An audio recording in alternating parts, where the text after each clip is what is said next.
Hello everyone, so I got the chance to play and finish Ghostrunner. I played it on PC and you can check out, I'll actually link it, but I have my full playthrough up on YouTube and I also have it on Twitch if you want to watch it on there, whichever you prefer. But Ghostrunner is a game by One More Level Studios and it is a first person free running hack and slash game where you play as the Ghostrunner, or as you get to know a little later down the line of the game, Jack. And this takes place in a dystopian cyberpunk future world and you do play as the last Ghostrunner in this. So without further ado, let us actually get into the story and my review for the game. So at the beginning of the game, you get a little cutscene that explains that you were the last Ghostrunner trying to basically protect the people against a figure called Mara, and you find out later on that she is a villain who basically takes humans against their will and gives them cybernetic upgrades that do not even make them human anymore. She basically makes them mindless machines, and you're there to stop her, and you do this with the help of an AI construct known as the Architect, and also the last of a rebel group known as the Climbers. And basically you're all fighting for Dharma City, which is the city that you're in as you climb Dharma Tower, which is kind of like this big hub that Mara has used for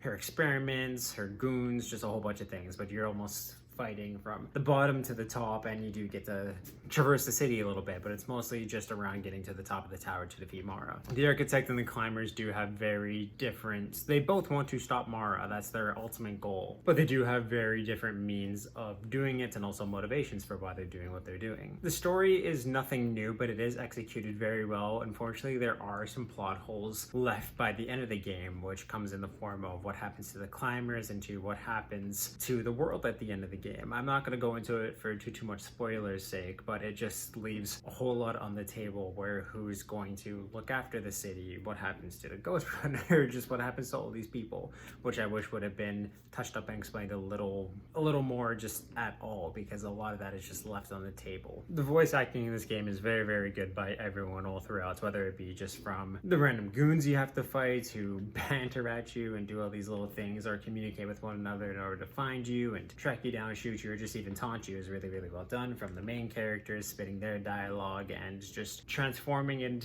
giving this world a unique feel just from how they speak and how they speak about it. The game too looks absolutely gorgeous. I love the cyberpunk feeling, and they did a really good job rendering and just making it look so futuristic, and the lighting is very, very good. The one thing I really liked about the lighting in this game is it transferred really greatly into the gameplay, where there's just little highlighted neon sections that would light up certain paths that you could take, because this is a very sandboxy game, but it was just very well lit. You never missed any grappling hook options or just like little things that helped you traverse the area, which was really, really nice, and it just looked gorgeous. And just the detail down from the Ghostrunner's sword to some of the guns to the buildings was very, very good. And then this game too just has an incredible, really heavy synthwave soundtrack that is so upbeat and amazing, and it is an amazing soundtrack. It's one of my favorites to a games in a long time, and it's really definitive to what the world is, how the combat is, and it's just absolutely perfect.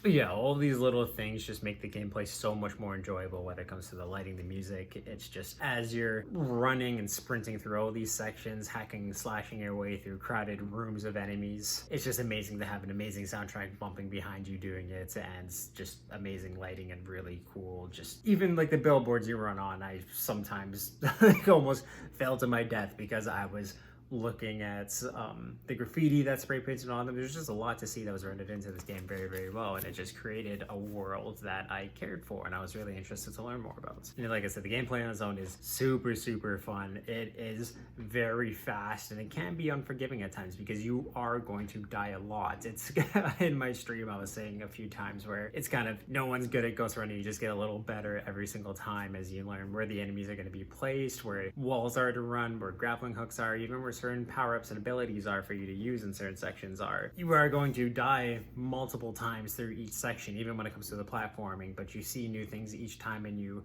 apply them or try them out and see if they're going to work a little better for you depending on your play style and how you like to do it. But if you're not continuously moving, you are going to die. Even too, you have to constantly zigzag and switch up what you're doing, because with so many of the enemies, if you just run in a straight line, you're done, you're gonna die. You have to keep moving in unpredictable ways, which really shakes up the gameplay and keeps you on your toes, keeps you thinking and looking at every single option to explore. But then again, you can't really take the time to do that because you're moving so fast. So it's just really fun in that way. It's never annoying in terms of the combat sections of having to figure all this out. It's very fun, very fast paced, and I enjoyed it a lot. Like I said too, the platforming is as equally as fast and as challenging. There were a few times where I found it was just way too challenging, or things weren't exactly clear as to what I needed to do or where to go. There were a few times too where it felt like there was invisible structures that were blocking me from jumping from one place to the other, or like there's one section that I had a lot of trouble getting through because it felt like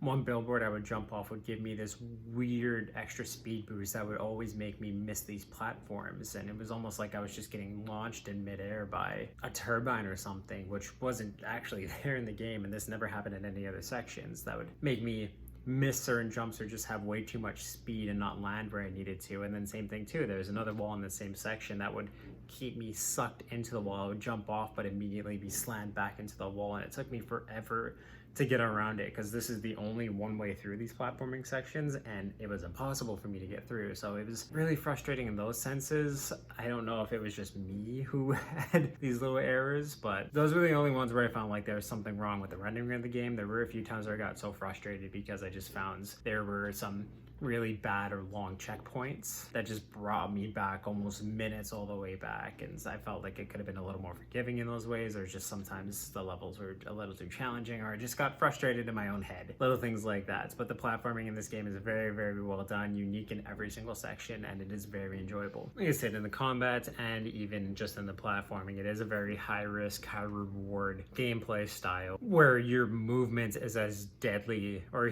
I want to say your movements and some of your abilities are as deadly as your sword that you have in your game. Your sword is your main weapon that you're going to have all throughout, and that's what you're going to use for the bulk of the combat in this game. But there's also certain abilities that either utilize your sword in different ways, or like little projectiles that you're able to fire through your cybernetic hands. So there's 4 abilities that you unlock throughout the game. One of them is called Blink, which is basically this almost like long dash that you can use that's super effective against machine gun type enemies or shield enemies. There's one called Tempest, where it's basically just an energy blast you fire through your hands. There's another one where there's like this anime sword dash that you're able to use, where it just fires like this long beam, like you slice your sword and it's this long plasma beam that shoots, and you can take out multiple enemies depending on how you angle it and where the enemies are set up. And then there's also a mind control, where you're able to basically hack into an enemy's mainframe, and for a limited amount of time they will hunt down their own enemies. So it's really nice to like use a machine gun type enemy depending on where they're placed, where they can take out 2 or 3 people. Some will only be able to get 1 or not even any at all, but if you plan it right and really know the environment that you're in, you can use this in a very good way where you can take out multiple enemies and make it super easy for yourself. You do get multiple upgrades throughout the game in terms of just story progression, but there are little abilities that you do get to use where you unlock them through little skill change, just kind of like your typical RPG style upgrade system, but you do it by, you have like almost like a little Tetris section, and each upgrade is a block, and you have to really know what gameplay style you want, because you can't have every single ability in the game at a time. It's little like Tetris sections where it fills up your screen pretty quickly depending on what you want to use. Of course, really powerful upgrades are going to take up more sections, and in order to kind of play with it and figure out which upgrades you want, it is a little challenging, but it does help you really fine-tune your experience, which I do really like in games. And as you're progressing and getting these new abilities throughout the game, there's so many different enemy types that really shake up the gameplay style, where even though you upgrade and you're able to take down all these new enemy types, they keep coming, they keep hitting you with brand new enemy types that make some of the tactics you learned useless, or you have to use them in very different ways or on the fly, because there's so many different enemy types in one room. And I love that because it really shakes it up and makes you think constantly about what you're going to do too, and sometimes you just even have to run away and come back to it when you think, okay, I saw these 3 enemy types here, so maybe I should attack them from here, yada yada yada. It's just a lot of planning you have to do on the fly, which is a very fun gameplay style. So there's a lot of enemy types. There's your basic guy who just has a pistol, where if you're zigzagging, you can take them out easily, or you can deflect the bullets that get in close. And also too, later on in the game, you get a redirect. So it's a parry that you have to have very good timing to be able to deflect the bullets right back at your enemy if you're looking at them. And it's a very easy way to take them out. There's also machine gun type enemies that you can't just kind of zigzag and run to, because they're going to hit you because they're firing so fast. So you have to either use your blink ability or wait until you're out of ammo and rush in super quick. There's also shield type enemies that you can only hit from the back. There's another ninja type enemy that you have to perfectly parry and stagger them in order to hit them and knock them down. And then there's also bomb type enemies where you basically just have to run, because if you attack them in any single way, they're going to explode and you're going to die in the process. I did also find too, the boss fights in this game were pretty challenging, but all of them were mostly just sections where you just have to parry them a couple times, they stagger, you hit them, and then that's it. That's the gameplay style, where it takes away a lot of your abilities. And I wish there was a little more freedom in your movements and how you could take them out, get around them, little things like that, instead of just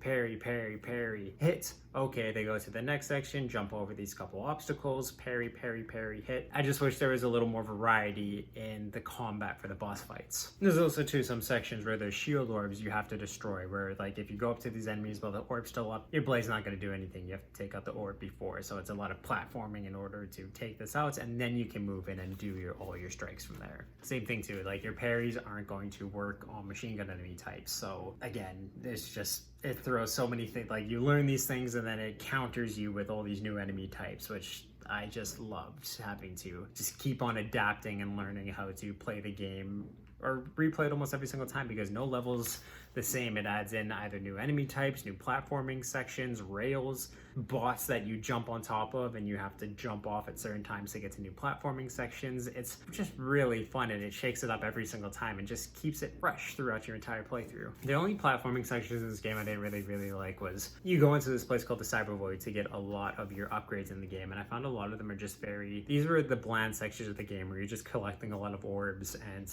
you do so by there'll be rotating structures that you have to run through at certain times, and I just felt it really tedious because it takes away a lot of your free running abilities. So a lot of it is just you running in a straight line and timing it to get these orbs, and it doesn't really feel like too much of a challenge, and it's just tedious, whereas the rest of the game is constantly moving, constantly doing these things, but then all of a sudden now you're running through just a long straight hallway, and it's feels very slow compared to what you were just doing. All in all, taken together though, this was a very fresh and really cool universe that they created here. I do wish that there was a little more characterization and some more world building that they could have done in this game, but it's all about the gameplay. That's why everyone's here, because it's so fast, it's very challenging, and it nails upon that in so many ways. And there's a lot of work that they can do to make like a sequel to this game just absolutely amazing if they're able to do so, and I do hope so, because I see a lot of potential with this series, and especially just with the gameplay, because it's a lot of fun. I do wish that there were some other game types or maybe levels where you could create your own levels to take out enemies and play like online, like share your maps with other players, or just have like little sections after you're done the game to just go through and take out enemies, almost like a training thing to help you get better either at the platforming or just combat scenarios, because it's just the main campaign that takes about, I want to say, anywhere from 6 to 8 hours to complete. It took me around 7, but I just wish there was more gameplay types than just the main story, and I do hope that maybe they can add some more, do some more DLC where they add stuff like this, because that'd be very nice. But with all of this taken together, I'm going to give Ghostrunner a 7 out of 10. There is a lot here, and it is worth definitely paying that price, because there is a lot that it offers and is very fun and challenging throughout the entirety of the game. I just wish that if they could improve in some more of these things, or just give the players a little more gameplay for what they're paying for, and this would be an absolute masterpiece of a game. But please let me guys know what you thought about Ghostrunner in the comments down below, and if you like this video, of course you can give it a thumbs up. You can check out all of my other video game playthroughs, reviews, and everything else I do on this channel through my playlist down below. And if you like what you see here, of course you can subscribe and turn the little ringer on if you want to know when I upload new videos. But yeah guys, Ghostrunner is definitely worth the playthrough, and I do highly recommend it, so definitely go check it out.